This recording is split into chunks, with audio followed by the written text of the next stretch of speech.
Hello friends, welcome to story book Telugu. మనం ఈ వీడియోలో రాక్షస తిండి అనే స్టోరీ గురించి తెలుసుకుందాం. గండబేరుండపురానికి ప్రెసిడెంట్ నాగయ్య. అతను ఊరిలో వాళ్ళకి వచ్చిన చిన్న చిన్న సమస్యలను ఊరిలో ఉన్న పంచాయతీ దగ్గర పరిష్కరిస్తూ ఉండేవాడు.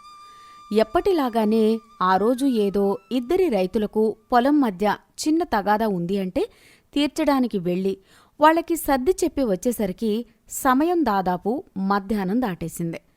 ఎండ ఎక్కువగా ఉండడం వల్ల కొంతసేపు కునుకు తీసి సాయంత్రం ఆరయ్యేసరికి బయటికి వచ్చి అలా పడక కుర్చీలో వాలాడు. అప్పుడే అతనికి గుర్తొచ్చింది, ఉదయం తగాదా తీర్చడానికి వెళ్ళినప్పుడు పంచాయతీ దగ్గర తన కండువా మర్చిపోయాను అని.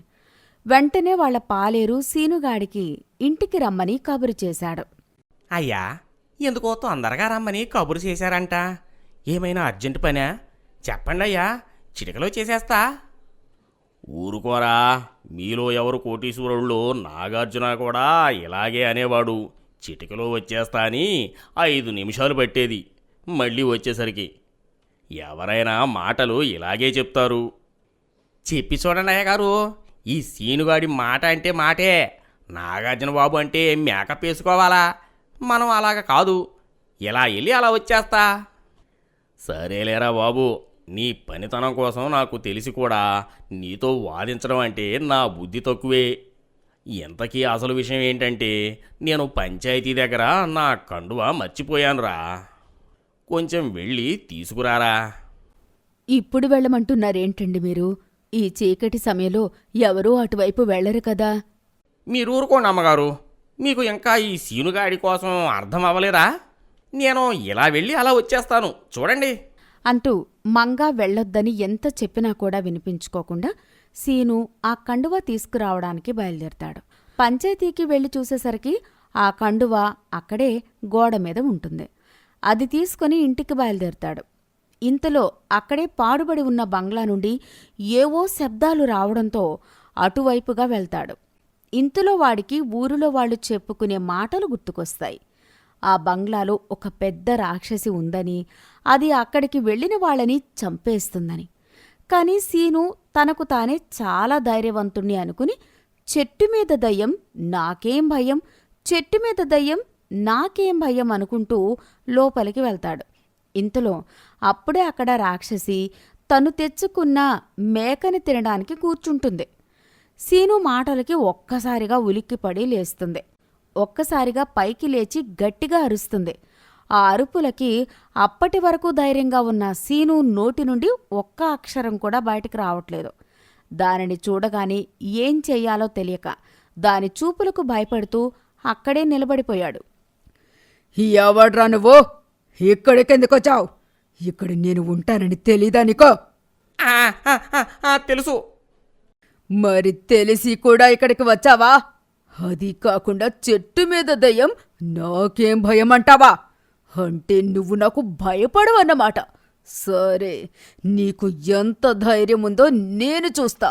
ఇప్పుడే నిన్ను నా ఆహారంగా చేసుకొని తింటాను. అయ్యో, నేను మీకు భయపడే ధైర్యం కోసం అలా అన్నాను. నన్నేమి చెయ్యొద్దు. నాకు నువ్వు అన్నా, మీ వాళ్ళు అన్నా చాలా భయం. ఈసారికి నన్ను వదిలేయి, ఇంకెప్పుడు ఈ చుట్టుపక్కల కనిపించను. మంచి ఆకలి మీద నన్ను తినకుండా చేశావు కదరా, అందుకే ఇప్పుడు నిన్ను వదిలిపెట్టేదే లేదో. చాలా రోజుల తర్వాత మంచి ఆహారం దొరికిందే. ఇలా అనుకుంటూ రాక్షసి సీను మీదకు దూకబోతుంది. సీను వెంటనే పక్కకు జరుగుతాడు. రోజూ వచ్చి తనకు కావలసిన పనులన్నీ చేసి పెడతాని, ఈసారికి తనని వదిలిపెట్టమని చాలా ప్రాధేయపడతాడు. కాని రాక్షసి సీను చెప్పిన మాటలు దేనికి ఒప్పుకోదు. చివరిగా రోజూ తనకి కావలసిన ఆహారం తెచ్చి పెడతా అంటాడు సీను. ఆ మాటలకి కొంచెంసేపు ఆలోచించిన రాక్షసి, నాకు నువ్వు ఏ ఆహారం తెచ్చిపెట్టనవసరం లేదు. నేను ఇక్కడ ఉంటున్నా అని తెలిసే ఈ ఊరి జనం ఎవ్వరూ కూడా ఇక్కడికి రావడమే మానేశారు. అందుకే నువ్వు ఊరిలోనే తిరుగుతావు కాబట్టి నాకు కావలసినప్పుడు నీ శరీరంలోకి వస్తాను. అమ్మయ్యా, అయితే నన్ను ఇప్పుడు ఏమీ చెయ్యవన్నమాట. అవును, నా శరీరంలోకి వస్తే వచ్చావు కానీ నాకున్న ఇల్లు నీ పేరు మీద రాయించుకోవు కదా. అసలే మా మామ నా దగ్గర ఏమీ లేదని పిల్లనివ్వడానికి తెగ ఆలోచిస్తున్నాడు. ఇప్పుడు ఇల్లు కూడా నాకు తెలియకుండా రాయించేసుకుంటే మొత్తానికి పిల్లని ఇవ్వనని నా మొహం మీదే చెప్పేస్తాడు. నీ ఇల్లు నాకెందుకో, ఇప్పుడు నేను ఉంటున్న ఇల్లు చూడలేదా ఎంత పెద్దదో. అవును, నిజమే కదా. నేను అన్నవి ఏమీ మనసులో పెట్టుకోకు. ఇప్పటికీ నన్ను వదిలేయి. నువ్వు కావలసినప్పుడు రా, నాకు ఆలస్యం అవుతుంది. ఇలా సీను ఆ రాక్షసి దగ్గర సెలవు తీసుకుని నాగయ్య కండువ తీసుకుని నాగయ్య ఇంటికి వెళ్తాడు. ఆ కండువని జాగ్రత్తగా నాగయ్యకి అప్పగించి అక్కడి నుండి తన ఇంటికి బయలుదేరిపోతుంటాడు. ఇంతలో, వరే సీను, వంట అయిపోయిందిరా, 2 మెతుకులు తినేసి వెళ్ళు. ఈరోజు నాటుకోడి కూర వండాను. సరే అమ్మగారు, కాళ్ళు చేతులు కడుక్కొని వస్తాను. అవునురా సీను, ఇలా వెళ్ళి అలా వచ్చేస్తానని చెప్పి అంతసేపు ఆ పంచాయతీలో ఉండి ఏమి చేశావురా? అదే అదే అయ్యగారు, నేను వెళ్ళేసరికి అక్కడ చీకటిగా ఉంది. నాకు అక్కడ మీ కండువ ఎక్కడా కనిపించలేదు. తిరిగి వచ్చేద్దామనుకుంటే మీలా తీర్పులు చెప్పేవారికి కండువ అంటే ప్రాణంతో సమానం కదండి. అందండి, నేను పెద్దరాయుడు సినిమాలో చూశాను. అందుకే దానికోసం వెతికేసరికి ఎంత సమయం అయింది. నిజమేరా సీను, నేను కూడా చూశాను ఆ సినిమా. సీను మాటలకి నవ్వుకుని నాగయ్య సీనుని భోజనం చేయమని చెప్పి అక్కడే పడక కుర్చీలో వాల్తాడు. మంగ సీనుకి భోజనం వడ్డిస్తుంది. నాటుకోడి కూర వేయగానే ఆ వాసనకి రాక్షసి ఒక్కసారిగా సీను శరీరంలోకి ప్రవేశిస్తుంది. మంగ వడ్డించిన అన్నాన్ని మొత్తం ఒక్క ముద్దులో తినేస్తుంది. ఇంకా కావాలని అడుగుతుంది. సీను ఇంత వేగంగా తినడం మంగ ఎప్పుడూ చూడలేదు.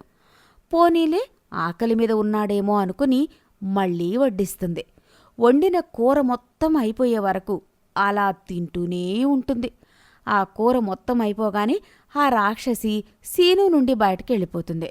వెళ్ళిపోగానే సీను మళ్ళీ మంగను అన్నం అడుగుతాడు. నేను ఇంకెక్కడి నుంచి తీసుకురానురా, వండింది మొత్తం నీకే పెట్టాను కదరా. అయినా ఇంత ఆకలిగా ఎలా ఉన్నావురా? ఈసారి ఆకలి వేసినప్పుడు కడుపు మార్చుకోకుండా మా ఇంటికి రా. సరే అమ్మగారు. ఒరేయ్, చెప్పడం మర్చిపోయాను. రేపు మా ఊరిలో మునసబు గారి ఇంటిలో ఏదో పార్టీ అంట. అక్కడ కొంచెం పని ఉంటుంది. పెందలకన్నే వచ్చేయి, భోజనాలు అక్కడే. సీను అక్కడ్నుంచి ఇంటికి వెళ్ళిపోతాడు. పాపం ప్రెసిడెంట్ గారి ఇంట్లో కోడికూర మొత్తం రాక్షసి తినేయడం వల్ల సీను ఏమీ తినకపోవడం వల్ల ఆ రాత్రి ఆకలితో సీనుకి నిద్ర పట్టదు. మరునాడు ఉదయమే లేచి మునసబు గారింటికి వెళ్ళి అక్కడ పనులన్నీ చాలా బాగా చక్కబెడతాడు. పనులన్నీ అయిపోయాక చివరిలో భోజనానికి కూర్చుంటాడు. సీను భోజనానికి కూర్చోగాని అక్కడ ఖాళీగా ఉన్నవారు వడ్డిస్తూ ఉంటారు. ఇంతలో అక్కడ మాంసం వాసనలకి ఆ రాక్షసి మళ్లీ సీను శరీరంలోకి వస్తుంది. అందరూ చూస్తూ ఉండగా మామూలుగా సీను ఎలా తింటాడో అలానే తినేది.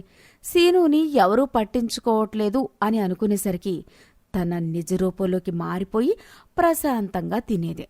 ఇలా అక్కడ ఉన్న వంటలు మొత్తం కూడా ఖాళీ చేసేసింది. ఇది చూసిన అక్కడి వారు, ఒరే వెంకన్న, నువ్వు సీనుగాడిని చూశావేంట్రా? ఇందాక మున్సబు గారి ఇంటి దగ్గర చివర్లో మిగిలిన వంటలు మొత్తం వాడు ఒక్కడే తినేశాడు. అవునరా, నేను అక్కడే ఉన్నాను.